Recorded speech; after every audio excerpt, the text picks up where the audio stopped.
जय हिंद दोस्तों, क्या हाल है। आज हम आपको बताएंगे आचार्य रामचंद्र शुक्ला जी का जीवन परिचय बोर्ड एग्जाम की दृष्टि से कितना इंपॉर्टेंट है। आप लोग देख सकते हो यहाँ पर प्रूफ के तौर पर कि भैया हर साल बोर्ड एग्जाम में आता है आचार्य रामचंद्र शुक्ल का जीवन परिचय। प्रीवियस ईयर क्वेश्चन पेपर है और यहाँ पर आप लोग देखोगे कि भाई आचार्य रामचंद्र शुक्ल का जीवन परिचय कितना इंपॉर्टेंट है। देख सकते हो ये भी यहाँ पर आया हुआ है ना। और एक क्वेश्चन पेपर मेरे पास ये रहा, इसमें भी आप लोग देखोगे तो ये देखो आया हुआ है। तो बोर्ड एग्जाम की दृष्टि से बहुत इंपॉर्टेंट है और 5 नंबर का बोर्ड एग्जाम में पूछा जाता है। तो चलो मैं आपको बताता हूँ आचार्य रामचंद्र शुक्ल का जीवन परिचय। याद करने में बिल्कुल भी कठिनाई नहीं होगी, बिल्कुल भी दिक्कत छोड़ दो, क्योंकि विकास भैया बता रहा है। ठीक है, बिल्कुल आसान भाषा में लिखा हूं। तो चलो शुरू करते हैं आचार्य रामचंद्र शुक्ल का जीवन परिचय। तो देखो ऐसे याद करना, आचार्य रामचंद्र शुक्ल जी का जन्म सन 1884 ईस्वी को उत्तर प्रदेश राज्य के बस्ती जिले के आगोना नामक ग्राम में हुआ था। कैसे याद करोगे भैया, इनका जन्म जो हुआ था 1884 ईस्वी को हुआ था। उत्तर प्रदेश राज्य था, बस्ती जिला था, आगोना नामक ग्राम था। ऐसे याद करो बस। ठीक है, इनके पिता का नाम पंडित चंद्रवली शुक्ल तथा माता का नाम विभासी देवी था। तो पिता का नाम क्या था भैया, पंडित चंद्रवली शुक्ल, और माता का नाम विभासी देवी। ठीक है, तो ऐसे याद कर लेना। उसके बाद आता है हमारा कि भाई इनकी माता एक धार्मिक महिला थी। किसी की भी माता धार्मिक ही होती है, तो विदुषी एवं धार्मिक महिला थी, आप ऐसे भी लिख सकते हो। इनकी प्रारंभिक शिक्षा इनके पिता के पास मिर्जापुर में हुई थी। तो इनकी प्रारंभिक शिक्षा कहाँ पर हुई, मिर्जापुर में। मतलब जब ये बचपन में थे तो इनकी प्रारंभिक शिक्षा होती है, हर एक स्टूडेंट की होती है। तो इनकी प्रारंभिक शिक्षा कहाँ पर हुई, इनके पिता के पास मिर्जापुर में। क्योंकि मिर्जापुर में इनके पिताजी का क्या थे भैया, कानून गो थे। ठीक है, तो याद भी कर सकते हो क्या थे, कानून गो थे। तो ऐसे याद कर लो। ठीक है, अपने पिता के पास ये पढ़ाई किए और ना याद हो तो कोई दिक्कत नहीं, ऐसे ही लिखना। मिशन स्कूल से 10वीं की परीक्षा उत्तीर्ण की। तो भैया इनका 10वीं का परीक्षा कहाँ से उत्तीर्ण किए, मिशन स्कूल से। तो ये याद कर लेना, बहुत इंपॉर्टेंट है। उसके बाद भैया इन्होंने इंटरमीडिएट की परीक्षा के लिए इलाहाबाद में दाखिला लिया। मतलब उच्च शिक्षा के लिए इलाहाबाद आए, जहां पर इनका पढ़ाई में मन नहीं लगा और परीक्षा से पहले ही विद्यालय छूट गया। देख सकते हो ना, ऐसे याद करना। उसके बाद है इनके इसके बाद मिर्जापुर के न्यायालय में नौकरी कर ली है। भाई मिर्जापुर में इनके पिताजी भी न्यायालय में नौकरी करते थे, कानून को थे, तो ये भी न्यायालय में नौकरी कर लिए। ठीक है, उसके बाद न्यायालय की नौकरी छोड़कर ये मिर्जापुर के मिशन स्कूल में चित्रकला के अध्यापक हो गए। कोई नौकरी क्यों छोड़ेगा, क्योंकि नौकरी इन्हें पसंद नहीं थी, स्वभाव के अनुकूल नहीं थी, बिल्कुल सिंपल। ठीक है, उसके बाद है अध्यापन कार्य करते हुए इन्होंने अनेक कहानी, कविता, नाटक, निबंध आदि की रचना की। ठीक है, तो ये सब करते रहे। उसके बाद इनकी विद्वता से प्रभावित होकर इन्हें हिंदी शब्द सागर के संपादन कार्य में सहयोग के लिए काशी नागरी प्रचारणी सभा में सम्मान सहित बुलाया गया। देखो ये क्या है, बहुत ही प्रतिभाशील थे। ठीक है, तो इसलिए इन्हें हिंदी शब्द सागर के संपादन कार्य के सहयोग के लिए काशी नागरी प्रचारणी एक सभा होती थी, पत्रिका होती थी, उसकी सभा थी, तो वहां पर इनको सम्मान सहित बुलाया गया। इन्होंने 19 वर्षों तक काशी नागरी प्रचारणी पत्रिका का संपादन किया। देख सकते हो ना, ये फेमस पत्रिका है काशी नागरी प्रचारणी पत्रिका, इसलिए मैंने इसको हाईलाइट किया है। संपादन किया। कुछ समय पश्चात इनकी नियुक्ति काशी हिंदी विश्वविद्यालय के प्राध्यापक के रूप में हो गई।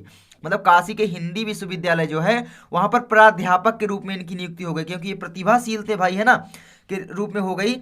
कुछ दिनों बाद हिंदी विभाग के अध्यक्ष भी हो गए। तो भाई हिंदी विभाग के बिल्कुल अध्यक्ष भी बन गए। प्राध्यापक के बाद एक अध्यक्ष उच्च पद होता है, तो वो भी ये बन गए। ठीक है, स्वाभिमानी और हिंदी के महान निबंधकार, आलोचककार, साहित्यकार, शुक्ल युग के युग प्रवर्तक, है ना, कि सन 1941 ईस्वी को स्वर्ग सिधार गए, यानी मृत्यु हो गई। तो ऐसे याद करना भाई, इसी तरीके से लिख लो, बहुत ज्यादा इंपॉर्टेंट है। ठीक है, चलो अब मैं आप लोगों को याद करवा देता हूं आसानी से। कैसे याद होगा भैया, देखो सबसे पहले माइंड में बसाओ कि भाई आचार्य रामचंद्र शुक्ल का जीवन परिचय आप याद कर रहे हो।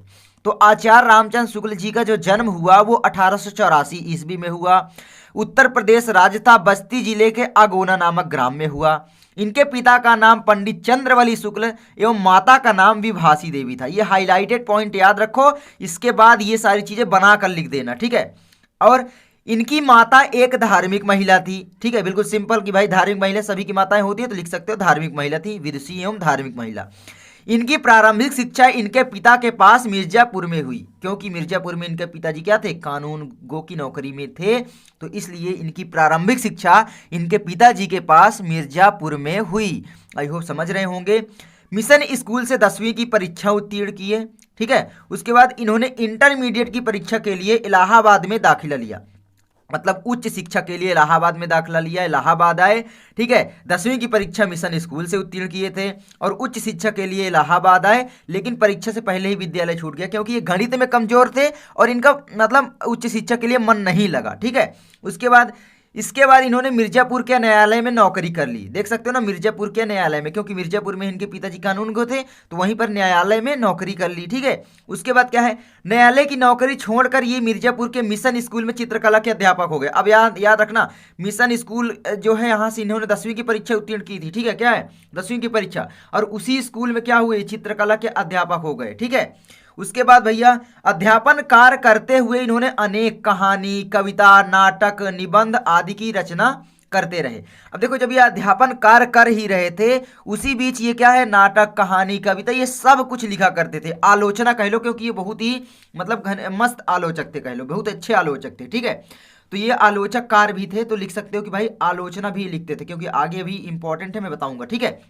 उसके बाद भैया क्या है, इनकी विद्वता से प्रभावित होकर इन्हें हिंदी शब्द सागर के संपादन कार्य में सहयोग के लिए काशी नागरी प्रचारणी सभा में सम्मान सहित बुलाया गया।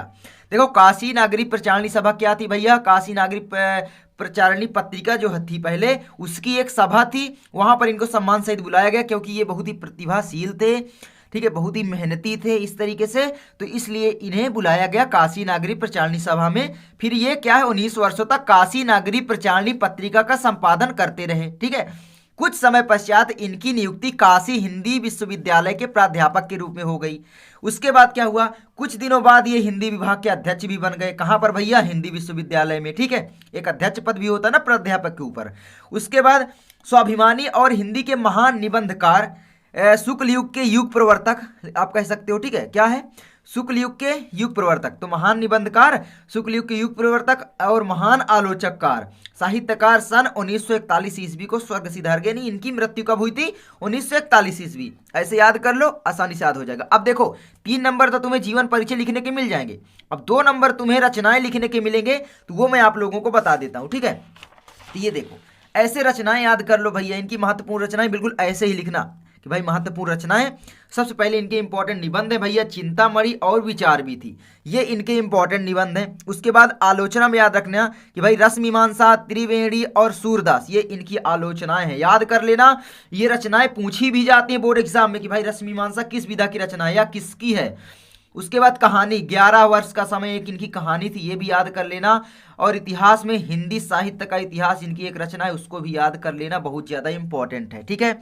तो सारी की सारी रचनाएं याद कर लेना, सारा का सारा। यहाँ पर आप जीवन परिचय का स्क्रीनशॉट ले सकते हो। तो आई होप आपको वीडियो अच्छी लगी होगी। और हाँ दोस्तों, अगर आप इंपॉर्टेंट जीवन परिचय देखना चाहते हो, तुलसीदास, सूरदास, महादेवी वर्मा, है ना, डॉक्टर राजेंद्र प्रसाद, तो आपको ऊपर दिख रहा होगा, यहाँ पर क्लिक करके आप लोग जीवन परिचय देख लो, या तो डिस्क्रिप्शन में लिंक मिल जाएगी, वहां से आप लोग सारे जीवन परिचय तैयार कर लो। बहुत ज्यादा इंपॉर्टेंट है भाई, बोर्ड एग्जाम की दृष्टि से 10 नंबर का पूछा जाता है, तो इसलिए मैं बोल रहा हूँ, ठीक है। तो चलो, मैं मिलता हूँ आपसे किसी नेक्स्ट वीडियो में दोस्तों, तब तक के लिए जय हिंद, जय भारत।